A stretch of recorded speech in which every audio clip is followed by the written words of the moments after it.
சிதம்பரம் நடேசன், வயசு 63, பாபநாசம் பதியடியில் தான் குடியிருக்கிறேன்.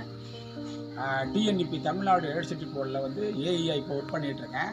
மிக்ஸோ ப்ராடக்ட்டும் diet bro ப்ராடக்ட்டும் எனக்கு அறிமுகமாச்சு. அதை வாங்கி நான் சாப்பிட்டுட்டு இருந்தேன். ஆனால் சாப்பிட்றதுக்கு முன்னாடி ஒரு ரிப்போர்ட் எடுத்து பார்த்தேன்.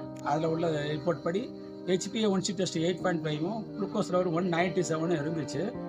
ஆஃப்டர் 2 வீக்ஸ் கழித்து இந்த ப்ராடக்டை வாங்கி ரெகுலராக யூஸ் பண்ணிவிட்டு தண்ணியில் தான் கலந்து சாப்பிட்டேன். அதை பாலில் கலந்து சாப்பிடல, தண்ணியில் கலந்து சாப்பிட்டு ரெகுலராக செய்ய வேண்டிய எக்ஸசைஸ் எல்லாம் பண்ணிக்கிட்டு ரெகுலராக நார்மல் டயட் கண்ட்ரோலில் வச்சுக்கிட்டு இந்த ப்ராடக்டையும் ரெகுலராக யூஸ் பண்ணிகிட்டு இருந்தேன்.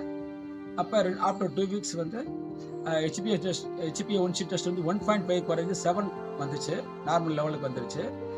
அப்புறம் குளுக்கோஸ் லெவலும் 190, அதாவது 119 வந்துருச்சு. ரொம்ப சந்தோஷமாக இருந்துச்சு. ஏன்னா ரொம்ப ஷார்ட் பீரியடில் ஃபாஸ்ட்டாக கண்ட்ரோல் ஆகிடுச்சு.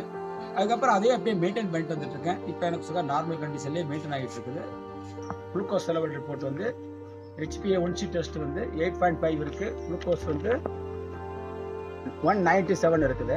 ஆஃப்டர் 2 வீக்ஸு எடுத்து பார்த்ததில் அதோட லெவல் குறைஞ்சு HbA1c டெஸ்ட் வந்து 7.0வும் குளுக்கோஸில் வந்து 190 இருக்குது.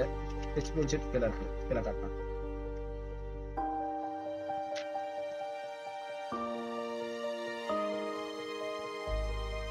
HbA1c டெஸ்ட் 7ம் குளுக்கோஸ் லெவல் 190 இருக்குது. மேலும் இது பற்றிய ஒரு தெளிவான இன்ஸ்ட்ரக்ஷன் வேணும்னா சர்வசக்தி வெப்சைட்டில் போய் நீங்களே ரெஃபர் பண்ணிக்கலாம், பார்த்துக்கலாம். நன்றி, வாழ்வளம்.